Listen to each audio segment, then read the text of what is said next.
Hi people, welcome back to the Just Your Football Show. It's time for your Leeds versus Cardiff post-match chat. Always the same. It's like we've never been away, innit? Honestly, this club will give you a heart attack. We probably deserve more out of the game, in all honesty. Second half, we were, by far the better side. Look, first game, teething problems, etc. We will go through it all, but listen, we got a point.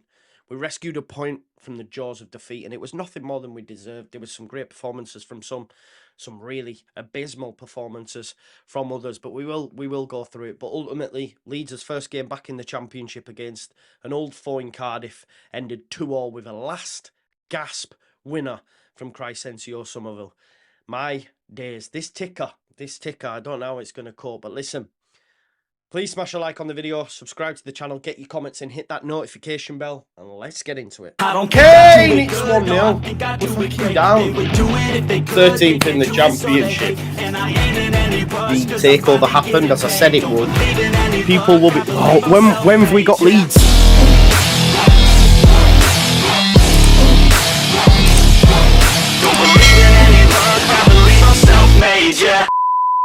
Yes, folks, Leeds United rescued a point from the jaws of defeat with a last-gasp great, well-taken goal by Crysencio Somerville. Sinisterra did exceptionally well in the build-up, and I felt it was just a little bit behind Cree, but I don't know how he's managed to get enough power on it to find the back of the net and beat Alnwick right in the corner. And we do have players that have the skill to be able to do that, Nonto, Cini and Somerville. Hopefully they all are here past the window, because they all showed little flashes at times.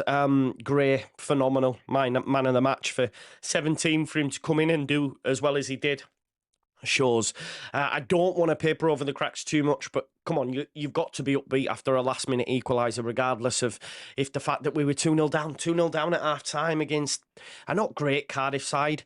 I don't think they'll be anywhere near the drop that, like they were last season. I think they will get some very good results, but, we gifted them defensively again. Shocking. I seen at half-time someone say, when you add a 19-year-old left-back, is it any wonder you're still poor defensively? And we were. Luke Ayling, as much as I love him, and I am an old guard apologist, shocking. Both forward and backwards, really, was, caught offside too many times as well. And I guess that comes with games, but... I'm not massively sold on Cody, but yeah, as soon as he's fit, he comes in for me. There's a few players that need to start. I think, look, Cooper injured, but he got us back into the game, gutted. But, I hate to say I told you so for those that were calling me all the names under the sun. This too shall pass. We went into the game with 3 injured strikers. We went in with, issues at centre-back, only having 3. And one of them got injured. Thankfully, he did it in scoring a goal. He went off on a stretcher. I think it's a little bit worrying for our captain, and probably not going to see him for a bit. So 49ers, if you're watching, as I've been saying all week and people were telling me to relax, get your hand in your fecking pocket and buy some players, because we need it. Nat Phillips, if he's your man, he has to come in. We need to get bodies in midfield. I looked at that bench and I think subs would have been made sooner. If Daniel Farker had enough confidence in the bench. He did bring on Poveda, who looked lively. I would argue he starts against Shrewsbury, and if he plays well, you put him in the starting lineup against Birmingham. Dan James, no. He's so frustrating, folks. He's so frustrating. His final ball, his decision making, it's just way off. He would come out for me, as would Leo. I think Byram did enough in his performance to show that he should be starting at left back. I think he's far more dangerous than what Leo is. They offer different things. I think Leo's more defensively sound, but Byram for me showed much more. Archie Gray, look, Cardiff did well. We seen in the build-up in the live match preview how they were going to defend, and they seemed to do that, and they just crowded out Ampadu, but that allowed Archie to get on it, and he started really well, and by the end when he came off, the fans were singing his name, and remember that name for any opposing fans, because he's just going to go from strength to strength. We still need bodies in there, for sure. For me, though, like I say, over the course of the 90 minutes, Leeds United deserve 3 points, let alone just the 1. But again, defensive frailties, doesn't look like anything's on. There's a ball in the middle of the park, and Luke Ayling for whatever reason, decides to, you know, run on to Aaron Ramsey, leaving a massive gaping hole. You could get 2 articulated lorries in the gap that he left. There is also a shout for Nonto not tracking his man, but Luke Ayling, if he doesn't commit to Ramsey, Callum O'Dowda doesn't have the space to run in. And the cutback again, it's the cutback again. Ethan Ampadu did try to get on the end of it, but ultimately Bowler had a second bite of the cherry. But that cutback, where are the midfielders? What I would say as well, even at left back, Leo, if you go back and see where Bowler comes from, Leo's got to be tracking him as well. But Luke Ayling's your main culprit. Same for the second. Second's worse than the first for me. It just looks so average defensively.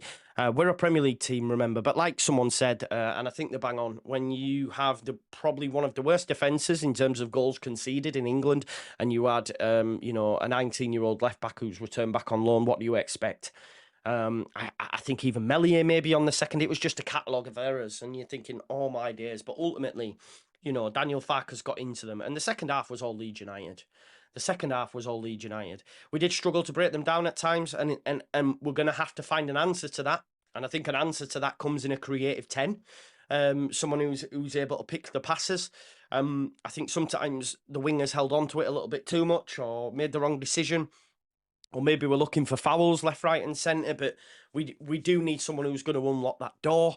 We also need a bit of a presence up top, someone who's actually decent in the air ideally as well, and who can get in front of a man. As good as Nonto was at times, I think, you know, there's ample opportunity for us to get a ball into the box, and because you've only got Nonto in there at times, it's not enough. But listen, I was excited pre-match. I think the front four scares anyone in this division, but you know, Dan James didn't cover himself in glory. So I think for me, maybe even you start Paveda. I'm not sure. I don't want to paper over the cracks too much, but you know, because we should be beating Cardiff. We have enough quality in the starting 11 to do that. But listen, it's welcome to the Championship. This is going to happen. There's going to be peaks and troughs. It looked for a period of time today that Leicester were going to get beat. But, you know, Keenan Dewsbury Hall, we need someone like that. Someone built in that mould, like a Keenan Dewsbury Hall, for sure. We need that creative spark. The fact is as well, when you get that creative number 10, if you like, I don't know what that does to Somerville. Does that free him up to play out on the right or off the left? I'd be dropping James in that scenario, because ultimately today, Sensio Somerville did have a good game. 5 shots, 5 chances created, 4 dribbles attempted, one assist and 1 goal. You know, in the first game, he's got 2 goal involvements. So what do you do with him when you bring in that creative midfielder?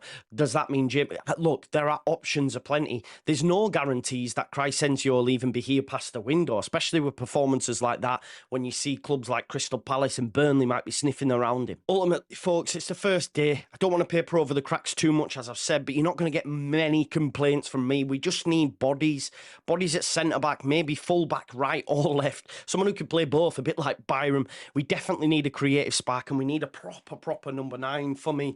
And there's options out there for Leeds, but listen, we were, over the course of 90 minutes, by far the better side. Second half, we looked so much better. And I think over time, remember, this is Daniel Farke's first game as boss at Leeds United. And we will get better. Notoriously, he gets better over the course of the season. You get out of jail, you dust yourself down, you go again next weekend against Birmingham away, which will be another test. And regardless if you're disappointed now because you wanted 3 points pre-match, which we all did, of course we did, ultimately, we have passed the test. We have shown we can dig in. We have shown we can come back. I know you want 3 points, and I think had that second goal come earlier, we'd have got it.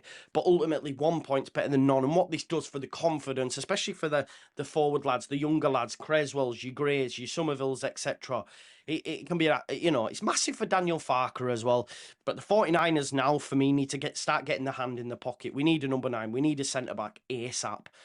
So, you know, hopefully we'll do that. But big up the local lads as well for me. Byram, Creswell, great, amazing. Ampadu, decent. Somerville all over the shop. Cine as well, great on the ball. They will cook. They will cook. Just need a little bit of time. But listen, I'm just glad we got a point out of the game and looking forward to Wednesday now, man. Smash a like on this video. Subscribe to the channel. Get your comments. Hit the notification bell. And I'll see you in a bit. Peace out.